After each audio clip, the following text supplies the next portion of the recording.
नमस्कार दोस्तों। अब तक हमने क्लास 9th के 5 चैप्टर कंप्लीट कर लिए हैं। ये हमारा 6th चैप्टर है जो हमारा अंतिम चैप्टर रहने वाला है। राजस्थान का एकीकरण सबसे महत्वपूर्ण चैप्टर होगा ये, क्योंकि 1-2 सवाल एकीकरण से हर एग्ज़ाम में पूछे ही जाते हैं। तो चलिए स्टार्ट करते हैं। राजस्थान का एकीकरण 1946 में जब ये प्रतीत होने लगा था कि भारत की स्वतंत्रता अब ज़्यादा दूर नहीं है, तब रियासतों को भी ये स्पष्ट दिखाई देने लगा कि उनका भविष्य क्या होगा। वो स्वतंत्र रहने को ज़्यादा तत्पर थे। इस समय राजस्थान की अगर हम बात करें तो वहाँ पर 19 रियासतें, 3 ठिकाने और 1 केंद्र शासित प्रदेश अजमेर मेरवाड़ा था। यहाँ पर रियासतों के लिए रियासती विभाग का जब गठन किया गया तो रियासती विभाग ने एक शर्त रखी थी कि जो रियासत अपने आकार और संपदा आर्थिक दृष्टि से संपन्न होगी वही जो रियासत है वही अपना स्वतंत्र अस्तित्व रख सकती है। क्योंकि अंग्रेज़ों ने तो तीनों क्षेत्रों में केंद्र शासित प्रदेश और रियासती विभाग और पाकिस्तान तीनों को अलग अलग कर दिया था और अपनी मनमर्जी का मालिक कर दिया था। तब रियासती विभाग ने यह शर्त रखी थी कि छोटी रियासतें हैं वो अपना स्वतंत्र अस्तित्व नहीं रख सकती। तब मेवाड़ के महाराणा भूपाल सिंह ने 25 और 26 जून को 1946 को राजस्थान यूनियन बनाने के उद्देश्य से राजस्थान, गुजरात और मालवा के राजाओं का एक सम्मेलन उदयपुर में बुलाया, जिसमें 22 राजा महाराजा शामिल हुए और इन्होंने कहा कि हम एक राजस्थान संघ बनाते हैं और उसमें छोटी रियासतें भी शामिल हो जाएगी। और इस कार्य को अमली जामा पहनाने के लिए उन्होंने के.एम. मुंशी को नियुक्त किया। संविधान वक्ता थे के.एम. मुंशी, उनको संवैधानिक सलाहकार भी बनाया और 23 मई 1947 को उनको उदयपुर में बुलाया। महाराणा का सम्मेलन में ये चेतावनी भी दी गई थी कि अगर हम लोगों ने एक यूनियन नहीं बनाई तो हमारा भविष्य आने वाले समय में संकट में होगा। और के.एम. मुंशी ने भी राजाओं को ये बात समझाई और उन्होंने महाराणा की इस बात का भरपूर समर्थन किया। लेकिन महाराणा भूपाल सिंह की ये योजना सिरे पर नहीं चढ़ पाई। इसी प्रकार की एक योजना बनाई थी जयपुर के महाराजा मानसिंह ने। मानसिंह की स्वीकृति से वहाँ का जो दीवान सर वी.टी. कृष्णामाचारी थे, जो भी भारतीय संविधान सभा के भी एक सदस्य रहे थे, उन्होंने विभिन्न राजाओं और प्रतिनिधियों का एक सम्मेलन बुलाया और उस सम्मेलन में महाराणा भूपाल सिंह की तरह ही वही चेतावनी दी गई और कहा गया कि हम संघ को कुछ अधिकार दे देते हैं, बाकी के अधिकार अपने पास रखते हैं और हम एक बड़ा संघ बनाते हैं। लेकिन महाराणा भूपाल सिंह और जयपुर के महाराजा मान सिंह दोनों के ये प्रयास सफल नहीं हो पाए, क्योंकि सब राजाओं की अपनी अपनी महत्वाकांक्षाएं ज़्यादा बड़ी थी। इस समय राजस्थान के एक पूर्व में एक नई समस्या थी, वो थी अलवर और भरतपुर की, और तब निर्माण होता है मत्स्य संघ का। तो सबसे पहले हम देखते हैं राजस्थान निर्माण में मत्स्य संघ का निर्माण। देश के विभाजन के समय भारतीय उपमहाद्वीप में सांप्रदायिक दंगे भड़क उठे थे। उस समय अलवर और भरतपुर की रियासतें भी इन दंगों से बची नहीं थी। भारत सरकार को यहाँ पर काफ़ी शिकायतें मिल रही थी कि अलवर में जो दंगे भड़काने में अलवर प्रशासन का हाथ है। तो भारत सरकार ने 7 फरवरी महाराजा अलवर और डॉक्टर खरे को दिल्ली में नज़रबंद कर दिया और अलवर का प्रशासन अपने हाथ में ले लिया। कहते हैं कि अलवर के डॉक्टर खरे और अलवर महाराजा का हाथ जो था वो महात्मा गांधी के षड्यंत्र में भी शामिल था। तो ये सच था या नहीं था वो तो उस समय का विषय है, लेकिन कहने में यही आता है। भरतपुर में भी सांप्रदायिक दंगों के कारण भारत सरकार इस निर्णय पर पहुंची कि वहां का प्रशासन राज्य में कानून व्यवस्था बनाए रखने में सर्वाधिक निकम्मा साबित हुआ है। इस तरह भरतपुर का प्रशासन भी भारत सरकार ने पहले ही अपने हाथों में ले रखा था। तो इस चरण में मत्स्य संघ का निर्माण रियासती विभाग द्वारा किया जाता है। और आपको पता ही है कि मत्स्य संघ का जो ये नाम है मत्स्य, ये जो भूपाल सिंह के संविधानवेत्ता थे के.एम. मुंशी जी, उनके ही सुझाव पर इसका नाम मत्स्य संघ रखा गया था। मत्स्य संघ में एक नीमराना ठिकाना भी था, अलवर, भरतपुर, ABCD आप कहते हो, अलवर, भरतपुर, करौली और धौलपुर, ABCD। तो इस प्रकार हम ये याद भी रखते हैं इनको। तो अलवर भरतपुर से मिली हुई धौलपुर और करौली की छोटी छोटी रियासतें भी इसमें शामिल थी। ये रियासतें अपने मापदंड के अनुसार पृथक अस्तित्व के योग्य नहीं थी, इसलिए इन चारों को मिलाकर मत्स्य संघ बनाया गया और इनका उद्घाटन करने के लिए बुलाया गया था एक मंत्री N.B. गाडगिल को 17 मार्च 1948 को। तो 17 मार्च को इसका उद्घाटन होता है और राज प्रमुख बनाए जाते हैं महाराजा धौलपुर और उपराज प्रमुख बनाए जाते हैं महाराजा करौली। और अलवर प्रजामंडल के जो नेता थे शोभाराम कुमावत, इनको इनका अध्यक्ष बनाया जाता है, प्रधानमंत्री बनाया जाता है। और आपको पता होगा इसका उद्घाटन कहाँ हुआ था? भरतपुर के किले में। नेक्स्ट है, अगला स्टेप आता है राजस्थान संघ का निर्माण। आपको नाम से याद रखना है। तो सबसे पहले मत्स्य संघ का निर्माण होता है, फिर आता है राजस्थान संघ का निर्माण। रियासती विभाग ने 3 मार्च 1948 को कोटा हड़ौती का जो था एरिया, कोटा, बूंदी, झालावाड़, टोंक, डूंगरपुर, बांसवाड़ा, प्रतापगढ़, किशनगढ़ और शाहपुरा की रियासत, इनको मिलाकर राजस्थान संघ का प्रस्ताव रखा गया। ये सभी रियासतें ये चाहती थी कि पहले मेवाड़ शामिल हो जाए, परंतु मेवाड़ के जो महाराणा थे वो इसमें शामिल होने के लिए तैयार नहीं थे। और मेवाड़ महाराणा का शामिल नहीं होने की वजह से ये ज़्यादा उस समय अस्तित्व में नहीं आ पा रहा था। तब प्रस्तावित राज्य में शामिल होने वाली रियासतों के शासकों ने विलय पत्र पर हस्ताक्षर भी कर दिए थे। वहीं एक इस राजस्थान संघ के निर्माण में बांसवाड़ा के महारावल चंद्रवीर सिंह का कथन बड़ा इंपॉर्टेंट है, एग्जाम में पूछा जाता है। उन्होंने ये कहा था सिग्नेचर करते समय विलय पत्र पर कि मैं अपने डेथ वारंट पर हस्ताक्षर कर रहा हूँ। बाद में आपको पता है कि मेवाड़ को लेकर चर्चाएं चल रही थी और मेवाड़ में उसी समय एक संकट आता है। 5 अप्रैल को वहाँ पर एक गोलीकांड होता है जिसमें महाराणा के फंसने की पूरी गुंजाइश होती है। तो महाराणा अपने बचाव के लिए अविलंब रूप से सरकार स्थापना करने के लिए राजी हो जाते हैं, भारत में विलय के लिए राजी हो जाते हैं। और प्रजामंडल ये चाहता था कि महाराणा जल्दी से जल्दी भारत में शामिल करे, पूर्ण उत्तरदायी सरकार की स्थापना हो, गोलीकांड की न्यायिक जांच हो। तब महाराणा ने सोचा कि मैं अगर पहले ही शामिल होने की बात कर दूंगा तो कांग्रेस शासन दिल्ली सरकार जो है वो इस शर्त पर मैं शामिल होऊंगा कि मेरी जांच न करवाई जाए गोलीकांड की, और यहाँ का शासन जो है वो मेरे हाथ में हो और मैं अपनी शर्तों पर भारत में शामिल हो जाऊं। इसीलिए उन्होंने सर राममूर्ति, डॉक्टर मोहन सिंह मेहता और अन्य सलाहकारों को दिल्ली भेजा वार्ता के लिए। रियासती विभाग के साथ वार्ता हुई और बात ये बनी कि राजा ने मांग रखी थी कि मुझे 20 लाख रुपए प्रीवी पर्स दिए जाए। प्रीवी पर्स आपको पता है एक राशि होती थी जो राजा आजीवन प्राप्त करते थे। और चूंकि मेवाड़ का महत्व पूरे भारत देश के लिए इतना महत्वपूर्ण था क्योंकि इसका रियासती इतिहास जो था वो बहुत महत्वपूर्ण था, इसीलिए 20 लाख रुपए की प्रीवी पर्स देने की मांग भी रियासती विभाग ने उस समय स्वीकार कर ली थी। और ये पहली बार था पूरे भारत में कि किसी रियासत को इतने रुपए प्रीवी पर्स दिया जा रहा था। महाराणा की ओर से 20 लाख की जो मांग की गई, रियासती विभाग ने कहा कि हम इसका एक रास्ता निकालते हैं, महाराणा को 10 लाख रुपए तो वार्षिक प्रीवी पर्स दे ही देते हैं जो उस समय का सर्वाधिक था, और 5 लाख रुपए वार्षिक राज प्रमुख के देंगे और 5 लाख रुपए वार्षिक मेवाड़ की परंपरा के धार्मिक खर्चों के लिए देंगे। तो इस प्रकार 20 लाख रुपए देने का सरकार ने रास्ता भी निकाल लिया और कहा कि महाराणा को हम संयुक्त राजस्थान का आजन्म राज प्रमुख बनाना भी स्वीकार कर लेंगे। तो इस प्रकार महाराणा भूपाल सिंह ने अपनी डिमांड पूरी करवा ली थी। मेवाड़ का प्रतिनिधिमंडल जब ये मांग स्वीकार करके उदयपुर लौटा तो महाराणा ने राहत की सांस ली। अब निश्चय हुआ कि भाई पहले कोटा का राजस्थान संघ में जो विलय 25 मार्च को उद्घाटन होने वाला था वो रोक दिया जाए, क्योंकि अब मेवाड़ भी मान गया था। तो 23 मार्च को इसकी जानकारी मिल गई थी। तो वीपी मेनन ने कोटा के महाराणा को कहा कि आप एक बार उद्घाटन रोक दो, क्योंकि उस समय संयुक्त राजस्थान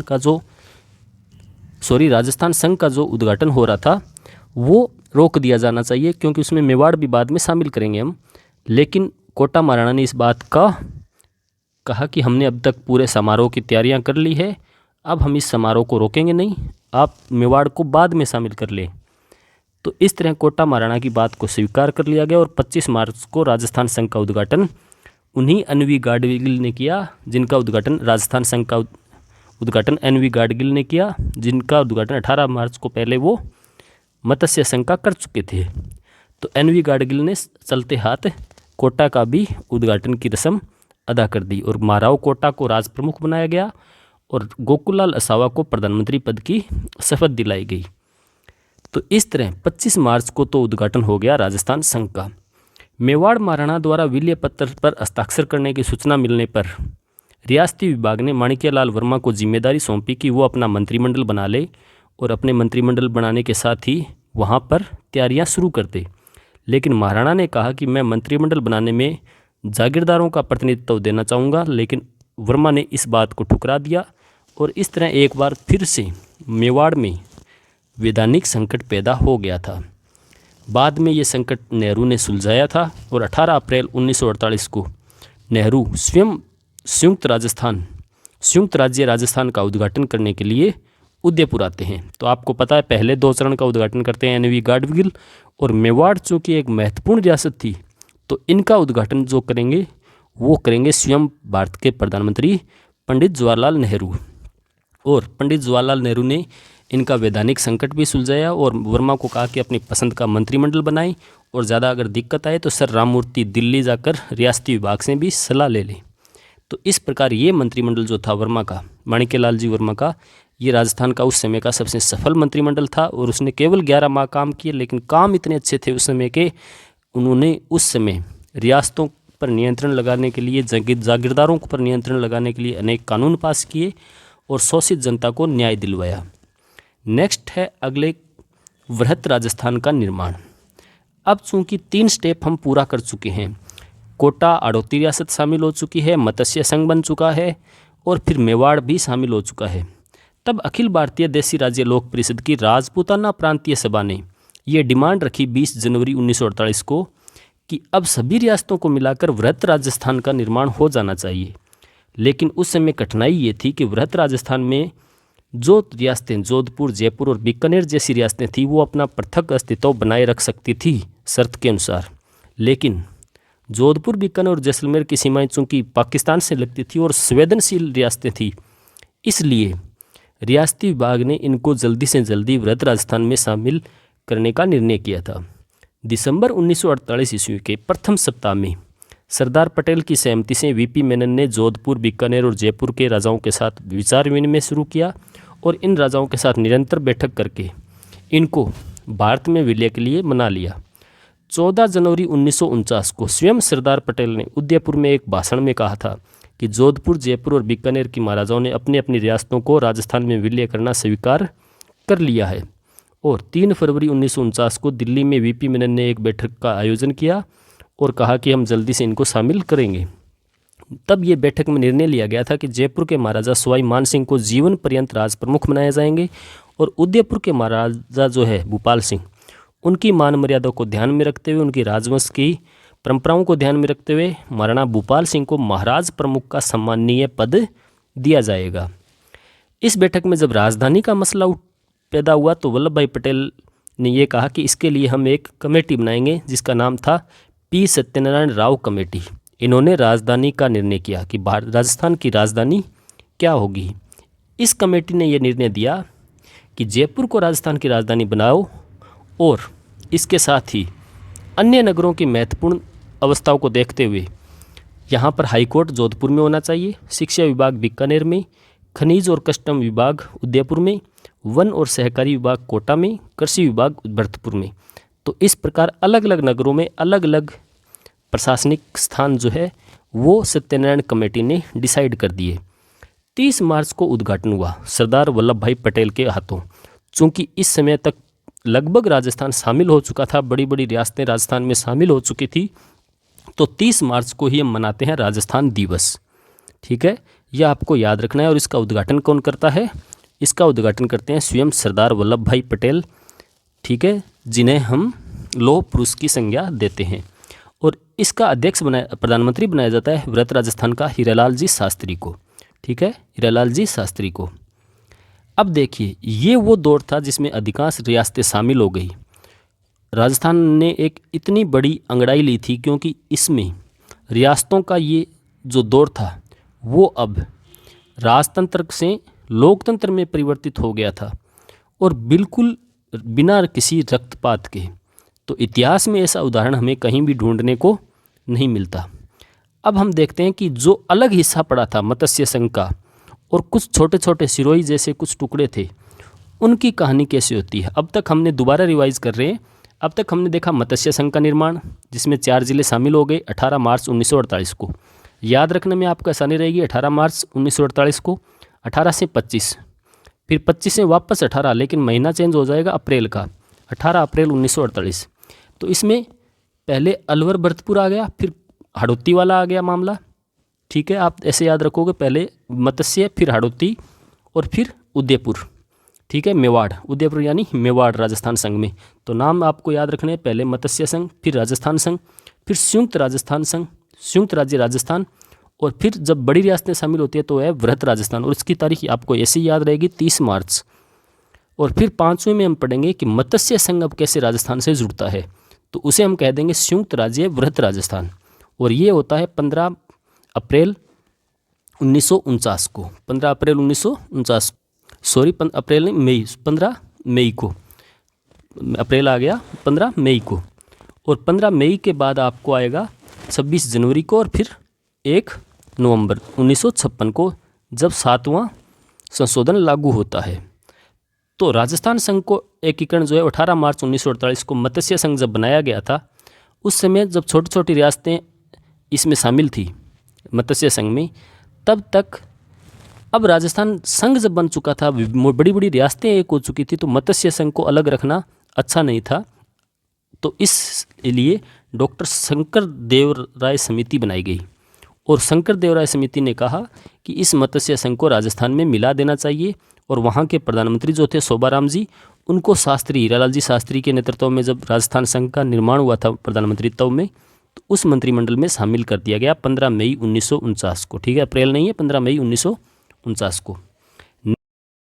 अब देखते हैं सिरोही का प्रश्न।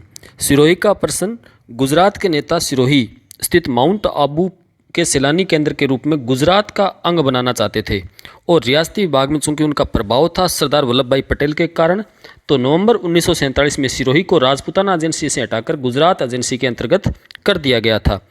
इस बात को लेकर सिरोही की जनता नाराज होती है, और वो अपनी मांग दोहराती है कि राजस्थान में इसे सिरोही को शामिल किया जाना चाहिए। ऐसी ही मांग अखिल भारतीय देशी राज्य लोक परिषद की राजपूताना प्रांतीय सभा के महामंत्री श्री हीरालाल जी शास्त्री ने 10 अप्रैल को सरदार वल्लभ भाई पटेल को तार भेजा था, और उन्होंने कहा था कि आप ये जानकर प्रसन्नता हुई कि उदयपुर संयुक्त राजस्थान में शामिल हो रहा है, इससे सिरोही का राजस्थान में शामिल होना भी अवश्यंभावी हो गया है। और वैसे भी हमारा सिरोही का अर्थ है गोकुल भाई भट्ट, और चूँकि गोकुल भाई भट्ट को वो सिरोही में रखना चाहते थे और सिरोही को राजस्थान में रखना चाहते थे, लेकिन उन्होंने ये भी कहा कि बिना गोकुल भाई के हम राजस्थान को नहीं चला सकते, क्योंकि चूँकि वो प्रधानमंत्री भी थे हीरालाल जी शास्त्री, इसलिए उनका कहना यह था कि गोकुल भाई भट्ट के बिना हम सरकार नहीं चला सकते। 18 अप्रैल को संयुक्त राजस्थान के उद्घाटन के अवसर पर जब जवाहरलाल जी नेहरू राजस्थान में आए, तब भी सिरोही की जनता ने इस संबंध में नेहरू जी को अवगत करवाया, और नेहरू जी ने सरदार पटेल जी से भी बात की। और इस मसले पर जब जनता ने ये डिमांड रखी कि हम गोकुल भाई भट्ट को चाहते हैं, तो सरदार पटेल ने गोकुल भाई भट्ट का जन्म स्थान हातल जो है वो दे दिया राजस्थान को, और बाकी शेष भाग जो है वो रख दिया। बिना गोकुल भाई भट्ट के तो राजस्थान नहीं चला सकते, तब हातल गांव देकर उनकी समस्या का समाधान कर दिया। उनको हातल अर्थात गोकुल भाई भट्ट मिल गए। चूँकि अब जनता और ज़्यादा नाराज़ हो गई इस बात को लेकर, तो उन्होंने और ज़्यादा बड़ा आंदोलन खड़ा कर दिया।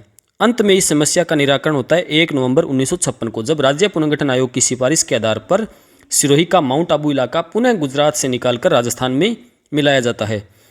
अब सिरोही का मसला हल होने के बाद अब बचता है अजमेर का विलय।